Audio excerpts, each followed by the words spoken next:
Hi, everyone. Welcome back, and thanks for joining us for the closing interview for this mini-series with the Pivotal Leader.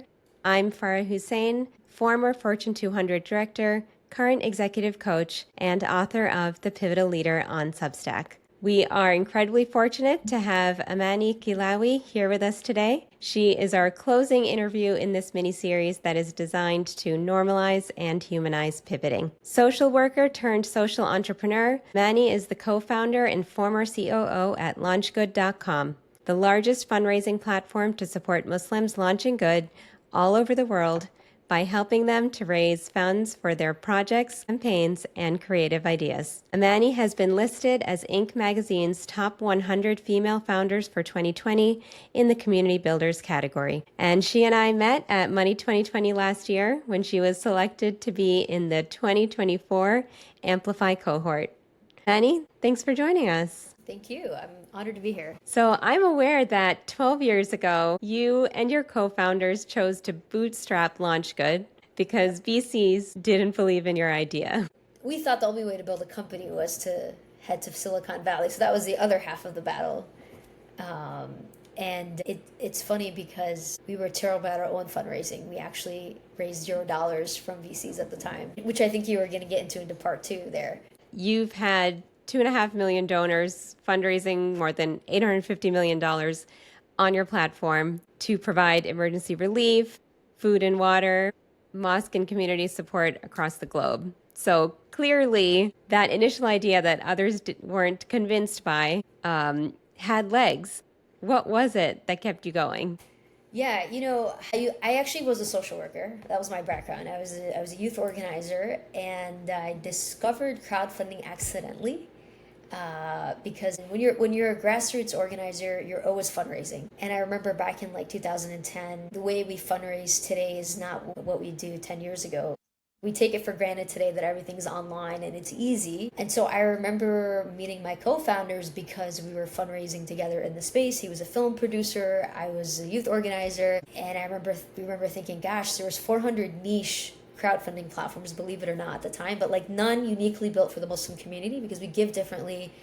And we wanted to make it easy to discover incredible causes that matter to you. So we went to Silicon Valley. We're like, that's the way to do it. I think people weren't ready to take a bet on us, let alone the Muslim community, which is changing now. It was like, okay, this is a startup that has like a religious community angle to it. We're not sure about that. And so we ended up bootstrapping it. We have found an angel investor who gave us $10,000, which is not a lot in the grand scheme of things if you think about it today. And it took us 4 years before we took a salary. 4 years working on it full time. But what kept us going in those early days, I'd say, was, first of all, it was like sheer passion. We loved working with campaigns one-on-one. And our model was one where, like, if they did well, we did well, right? It was this shared incentive. And the way we looked at it was every campaign that did well was like a chapter in this global storybook of who Muslims are and what we're about. And if we could change that narrative just through campaigns doing well, whether it's rebuilding black churches that are burned down in the South or supporting Ibtihaj Muhammad to make it to the Olympics, those were all the stories and campaigns that fueled us. And then, tangibly speaking, we did have traction. I remember our first year, we had about 30,000 in revenue, and that was like really exciting because you don't have a real business till you can validate your first dollar. Yeah. And so we started to see that traction, but it obviously wasn't enough for us to go full time. But it told us, okay, there's something here, and if we keep pushing and we keep building this, like we can get to a point where this actually becomes sustainable because good work deserves to be sustainable. And so those were the two factors that kept us going even as we weren't taking any salaries for the first 4 years. You had the passion and you had the evidence that it's worth continuing. Yeah. And you have to remember at that time, it was hard to build a website. Like it took us 18 months to build the first version of our website. And we had to hire developers overseas because that's all we could afford with that $10,000. So even to get to an MVP was like a long time. Now you could spin something up with like Lovable and all these other no-code tools to test your idea out. So you really had to be patient to like see that through. Like waiting 18 months just to validate was a long time. I always tell people there's this fallacy like build it and they will come. Well, we built it and they didn't come. We did have to go out and get our first 1,000 customers and campaigns and work through with them. But once we started to have that traction, it was really great because each campaign that did well was like great marketing for the rest of the other campaigns that would come on board. And it was something very fulfilling about helping a small community hit their fundraising goals. It felt like their win was our win. What were some of the ways you tactically found people to be on your platform? So Muslims are fundraising all the time. You go inside a mosque, like somebody's passing out a little donation box. There's QR codes now everywhere, right? So it wasn't actually too hard. We would do a lot of looking at who was building really cool things in the community and we'd reach out. A lot of times it was also responding to crisis. Like a big part of LaunchGood is like being there when you need it. So somebody gets into a car accident, or it might be a single mom, and we had a real scenario actually of a sister in our community who her husband was killed by a drunk driver, and they had like 3 kids. And being able to respond quickly and say, hey, can we help you set up a campaign in this time of grief was really important. So some of it is just being within community and people knowing you and being able to be like that person where they can call for help. And then the other part of it was actually just reaching out and saying, hey, how can I help your student organization raise more? Or how can I help your mosque, for example, get a sensory room for families that have children with disabilities? So it was just, sometimes you had to plant the seed of like ideas, and other times it was like, hey, we really tangibly need help and we're struggling to figure out how to fundraise online. What this is making me think of is this summer, my uncle passed away here in Boston. Yeah. And my cousin's husband, who's not Muslim, said, how is it that so many people in your community have shown up at your aunt's house quite literally within an hour of him passing? And being Muslim myself, everything you're saying is completely resonating because we show up for our people, even when the connection is not that close. Yep. And we're a very generous community. And that's the bet that VCs missed out on, in that, like, they didn't realize that there's a very powerful community is going to give no matter what. Like, that was the beauty of what we've been able to build. I remember working with Japanese Muslims who are creating a campaign for Syrian refugees that American Muslims supported. So it was like this global pulse. And you still see that today, that when there's some sort of tragedy or crisis, we've had a lot of like Muslims for campaigns, like all sorts of both like national and international tragedies.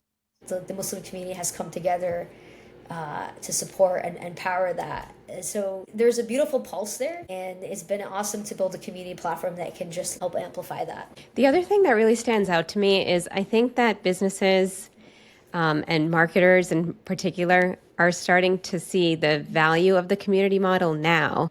So you've probably read about this yourself, where the time of the individual influencer has gone away and the time for building communities that are less focused on the number of people in them, but the quality of the users in those communities is in. And it seems like you were onto that 12 plus years ago. Yeah. And, I've always been fascinated by the internet in the sense that there's a place for everybody. There is a niche for everything. And now you can really go deep and focus on that one niche. We always used to say, if we try to be everything for everyone, we're just going to be mediocre. But it's better to mean a lot for a small segment of people than to be like sort of a replaceable service or offering for everybody else. The specific community, I don't want to say we coined this term. I think we made it popular. The community we serve, we call them gummies, not like Haribo gummies, but global urban Muslims who are educated and English speaking. And we believe there are millions of them all across the world. And their hearts are very much connected. Regardless of how they might practice, their hearts are very much connected in terms of generosity, in terms of like wanting to see and support local causes. Muslims have very high engagement rates around civic participation. And so that's the kind of community we're serving. And we had a gut feeling about it, but then later you realize, oh, there's real numbers and data. And sometimes the best data is your data when you're trying to validate some of these assumptions. You've been committed to a clear mission since the beginning. However, I imagine that as a team, you've been through business pivots as you were building and growing. Yep. What is a pivot that was significant for you all? Okay, the biggest pivot for us, and I'll start by saying this, most people don't know this. They see the success of LaunchGood, like we're going to hit $1 billion in funds raised, cumulative over the last 12 years. But We almost died 3 times as a company. And a big part of that was because payment processor discrimination. 2/3 of American Muslim businesses and nonprofits face some sort of like banking discrimination, or they have transfers rejected or impacted, and it tends to sometimes cripple a lot of nonprofits and charities.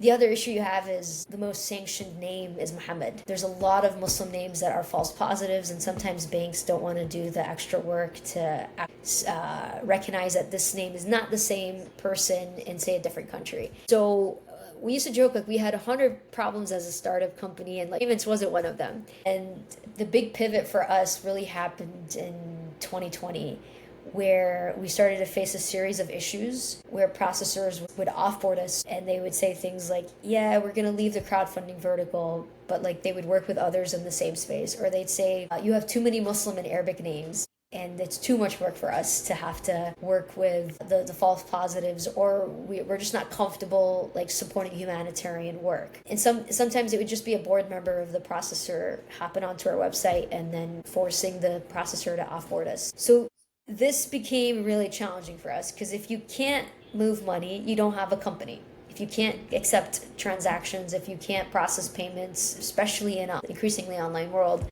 then you're increasingly marginalized. So our big pivot was learning everything we could about payments. Because remember, we just wanted to build community online. And we didn't think that we'd have to become payment experts overnight. But we went back to like first principles thinking and we said, okay, what is it that we need to make this work? And we ended up decoupling our payments. So we made it so that at any point that you're engaging with us, there are multiple points of payment redundancies. That was one of the best strategies we did. It really forced us out of our comfort zone. Again, you're trying to build community, you're focusing on fundraising tech, and now you have to understand what it takes to not necessarily become a payments company, but just as close. And so it was very much a crisis moment for us because these offboardings would happen right before our high season, which was Ramadan, and like 50% of our fundraising for the year would happen, our charitable giving would all happen in those 30 days. And we would have to figure out an alternative system in like, a month or two. It's like doing open heart surgery on your website, right? Yeah, While still keeping the website going. So that was the biggest pivot for us. And thankfully, since we've done that, we have been in such a strong place, really stable place. We've grown 3 times more than when we first started to work with the first providers that we had. And it's just taught us a lot about resilience. I joke about it now, but like I even had a breakup playlist because it was starting to happen so frequently. When you go through a tough time like that, if you don't have a sense of humor, you'll just go crazy. And so that was something that helped my team and me cope through figuring out how do you find your place in something that has been institutionalized at that level. But yeah, now we're about to hit $1 billion in probably the next year or two. It's such a great example of self-empowerment. Yeah. There was nobody to come in to save you. You just have to figure it out at that point. Sometimes the best thing you can do as a company is like grow. And that itself starts to open doors. But you just have to get through the stage of survival to be able to show like you actually have a path forward. And you're able to make it, like whether it was the VCs initially not wanting to take a bet on us to then pay. Now we have like a lot coming at our door and saying, hey, we want your business. But it made me have a soft spot for like underdogs that like just need a little bit of support to really push through. Yeah, and what you're describing is so much of what people don't see. You see the success story, which I find happens so much in the startup ecosystem. People talk about, the latest overnight success. It was not overnight. That overnight success somebody worked on for 7 to 8 years before it became an overnight success. Yeah, exactly. So the premise of the Pivotal Leader is what I call pivotal leadership. That is leadership centered on truth. What does truth mean within the context of your leadership and within the context of LaunchGood?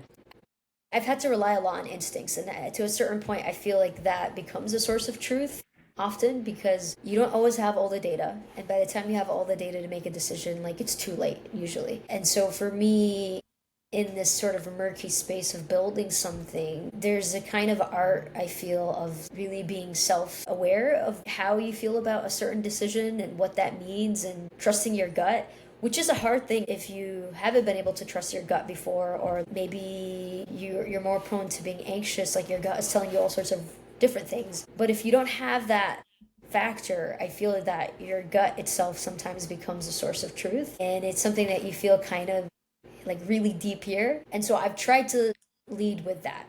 And sometimes that means like not having as much external noise just so you can process where is it that I need to go, and coming at it from a place of being really grounded. Because sometimes being an entrepreneur, I feel like half the battle is your mindset. And for you to be grounded, you have to be in a good place with your own personal mindset to lead the team.